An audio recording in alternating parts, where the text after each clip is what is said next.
Joining us now by Zoom is suspended Hillsborough County State Attorney Andrew Warren. Welcome back to WMNF, Mr. Warren. Sean, thanks for having me back. I'm glad you could join us. I know it's a busy week for you, a busy month, but I should also start by letting our audience know that because this is an ongoing legal case, there may be some things you can't talk about. So we'll try to get as much information as possible from you. Let's start at the beginning. Tell us about the day you were removed from office. What happened there? Well, it was August 4th. I was actually supervising the grand jury because our office was bringing charges against two men for two cold cases that had gone unsolved for 39 years for the brutal rape and murder of two young women in Tampa from the 1980s. So we had worked with law enforcement. We'd actually uncovered this case because of a man who was wrongfully convicted. We had exonerated, and then we went after the actual perpetrators. So it was actually a really important day for our office. And all of a sudden, I received an email about my suspension. I walked out of the grand jury. I went to my office, and just a couple minutes later, someone from the governor's office showed up with an armed deputy, and they told me I needed to leave immediately. And I was escorted out of my office. The whole thing took just a few minutes. Well, that was, I'm sure, very disrupting to your life, and as you know, a lot has changed since then. But let's maybe fast forward to what happened yesterday. The judge did not dismiss your lawsuit yesterday. He also did not grant your request to get your job back while the case goes to trial. So, what's your reaction to those two decisions by the judge? I mean, yesterday was a win for the truth because a federal judge has now ordered the governor to come and justify what he did. He needs to come into a court of law where the facts matter and where the truth matters and justify why his decision to suspend me did not violate Florida law, did not violate my First Amendment rights, did not violate the voters' constitutional rights. I mean, let's be clear here. The governor is now a defendant in a federal lawsuit which alleges that he violated the rights of 1.5 million Floridians. And the governor said that case should be thrown out. It has no merit. Andrew Warren can't sue me. And the judge said, no, not so fast, my friend. Andrew has stated a claim, and there are facts to give him relief on this. So, Governor, you have to come in and now explain yourself. And he might testify. During the press conference after yesterday's hearing, you said the judge indicated that Governor DeSantis might testify during the trial. So what did the judge say that gave you that impression? Well, the judge talked about the need to have a complete record. And, we were hoping to have the preliminary injunction granted so that I could be back in office right away. But as I've said from the beginning, this is about so much more than my job. This is about defending democracy and protecting elections. And what the judge said is we don't want to have a preliminary ruling on an incomplete record. He wanted a complete record. And what he talked about throughout the nearly 2-hour hearing was hearing from the governor about the reasons why I was suspended, whether it was politically motivated, all the evidence that went into the who and the how and the why and the what. The governor is going to be expected to come into court and answer those questions. He's going to have to submit to a deposition. He's likely going to be a witness in the trial because that's where the truth is. And the public deserves to know the truth about what the governor's motivations were. I want to remind people that our guest is Andrew Warren. He is the elected Hillsborough County State Attorney suspended by Governor DeSantis last week. He has sued Governor DeSantis to get his job back, and there might be a trial perhaps as soon as late next month. And all of this stems from, at least this is what the governor says, that he suspended you because of statements that you signed about not prosecuting people for seeking or for performing abortions or gender affirming medical procedures. So what were those statements and what made you sign them? Yeah, so first of all, the governor often lives in a political world where facts don't matter very much, but let's get to the facts of this. These were two value statements I signed on. One was after the Dobbs case that overturned Roe v. Wade, my statement that we shouldn't be criminalizing healthcare decisions made between women and their doctors. The second statement was another broad value statement about the discrimination of transgender Floridians, how we shouldn't be passing laws that discriminate against and criminalize transgender Floridians, including in terms of the healthcare that they seek in their private conversations between transgender people and their doctors. Now, these are two of the governor's favorite culture war divisive issues. Clearly, he and I disagree on these subjects, and he's made clear that was the reason why I was suspended. Have you had any cases referred to your office regarding either of those types of cases? No, there haven't been any. I mean, and again, let's keep in mind the facts here. I've never had a case referred to me regarding any type of abortion law or abortion violation, even prior to the 15-week law that was passed. But, the 15-week law was held unconstitutional by the first and only judge who's looked at it. Transgender prohibitions that the governor talks of don't even exist in the state of Florida. I mean, this is a phantom law that exists in the governor's imagination that I've supposedly refused to enforce. So that's a long way of saying, Sean, no, not a single case has come before me ever on either of these issues in my 6 years as state attorney. Our guest is Hillsborough County State Attorney, the elected state attorney, Andrew Warren. He's been suspended by the governor. There's a sitting state attorney now in Hillsborough County, and you're listening to WMNF's Tuesday Café. I'm Seán Kinane.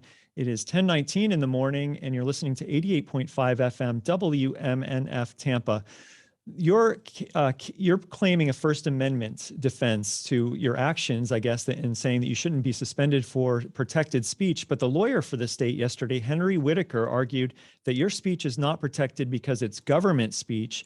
And he goes on to say, Andrew Warren has no First Amendment right to say that he's not going to do his job. What would you say about that? Well, he was wrong. And the judge threw out that argument.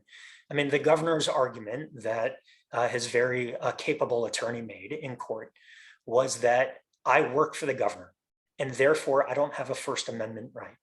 And in court, he used the analogy of the judge can discipline one of the judge's law clerks if that law clerk says, I'm not going to show up to work anymore. And the judge's response was, but the law clerk's not an elected official. I mean, the judge made very clear that he was dismissing that argument. He was not going to throw out the lawsuit because the governor's claims that I work for the governor, when it is clear, as we all know, that I, as an elected official, work for the people of Hillsborough County, not the governor of Florida. I read that the state's lawyer answered a judge's hypothetical question by saying that the governor can suspend an elected official for telling voters which candidate to support. So did I get that right? And is that true? Yeah, that's generally accurate. I mean, there was a long back and forth between the judge and the governor's lawyer. And at one point, the judge was extremely prepared and thorough, as were the attorneys for both sides. And he came up with different hypotheticals. And one of them was whether the governor could suspend, a state attorney or an elected official for basically endorsing one candidate over another. Another hypothetical that came up in court yesterday has to do with the case of Julian Bond. So what made the judge bring that up? Remind our listeners what that case was all about and how it ended up, and how perhaps the judge thinks that it might relate to your case. Well, there's a Supreme Court case from the 1960s in which a member of the Georgia legislature was essentially removed or suspended from his position because he had spoken out against the Vietnam War. And the case ended up going to the United States Supreme Court, and they ruled that that was free speech. And as an elected official, he was allowed to speak freely. Not only was he allowed to, he's encouraged to. Transparency is supposed to be a good thing among elected officials. And so that's a case that stands for the proposition that elected officials have broad First Amendment rights to speak freely on issues of public concern. And it was part of the reason why the judge, that line of case law is part of the reason why the judge ended up denying the governor's attempt to dismiss this entire lawsuit. There were some legal scholars from across the country that signed on as friend of the court briefs, if I'm saying the right legal term there, to your case. Why do you think that there was so much support? How many people signed on, and why do you think that there was so much support from around the country? Well, I think people see this as an attack on democracy. They see this as an attack on the integrity of our elections. If the governor, and let's put the partisan politics aside for a moment, we have a Republican governor, I'm a Democratic state attorney, but get rid of that for a second.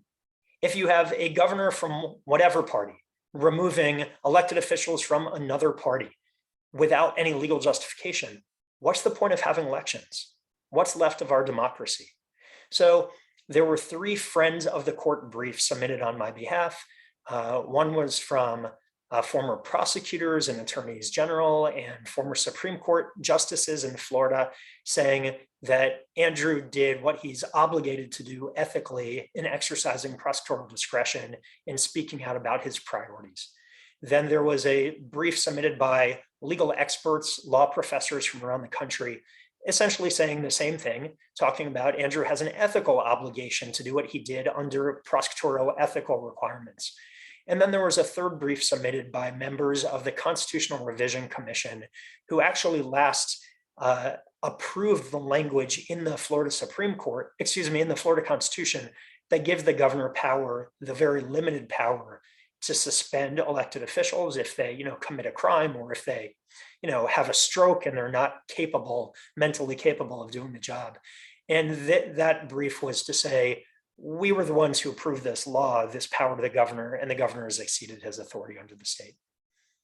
Our guest is Andrew Warren, who's the elected state attorney in Hillsborough County, suspended by Governor Ron DeSantis last month. You're listening to WMNF's Tuesday Café. I'm Seán Kinane. And Mr. Warren, your attorney in court yesterday defended, said that when you signed on to those statements that we were referring to earlier about what you called value judgments, your attorney said that every case is evaluated on a case-by-case basis. If you say in a value statement that you're not going to prosecute any crimes by providers or seekers of abortion care, for example, is that still true, that you are still evaluating every case on a case-by-case basis? Yeah, so again, let's be clear. I mean, it's been the policy of the office since the first day I got there. And frankly, it should be the policy of every state attorney's office all around the country, that every case is evaluated individually on the facts and the evidence and the law of that particular case. That's what we've always done. That's what we will always do. Me speaking out and saying, I don't think this law is a good idea. I don't think that we should be prioritizing prosecuting people for committing this offense. And whether it's an abortion crime or it's, trespassing, or, different state attorneys across the country have said, I don't think enforcing marijuana laws for small amounts of marijuana is a good idea. We have prosecutors who don't enforce adultery laws in the state of Florida. I can't fathom the last time an adultery case was brought in the state of Florida, even though it's illegal on the books. So for prosecutors to say, I don't think this law is a good idea, this won't be a priority for my office, is in no way inconsistent with our duty as prosecutors to look at every case referred to us based on the individual merits of that case. And in the last 3 or so minutes that we have, I'd like to move away from yesterday's hearing to ask you about a theme that emerged during the press conference in Hillsborough County when the governor announced your suspension last month. He was flanked by several law enforcement officers from both inside and outside of Hillsborough. Many of them talked about the crime rate here. The former Tampa police chief went so far as to say he was afraid to go out to dinner with his wife for fear of being jacked. So what's your response to all of that? Yeah, I mean, look, people are going to say all sorts of nonsense when they can stand up in a campaign rally and they're not accountable to the truth. The fact remains that Hillsborough County, in the time that I've been state attorney, the crime rate over the past 5 years has gone down nearly 30%. Hillsborough County is the safest county in the Tampa Bay area. Hillsborough County is the safest large county in the state of Florida. These are facts that are just totally omitted from the conversation. The sheriffs from other counties who moseyed on into Hillsborough County to, voice their thoughts probably should take a look at the fact that our crime rate's lower than theirs. So if they want to learn a thing or two, I'm happy to teach them about the things that we've been doing with our law enforcement here locally to keep crime down. At the end of the day, the facts left the building with a lot of the things that were said at that press conference.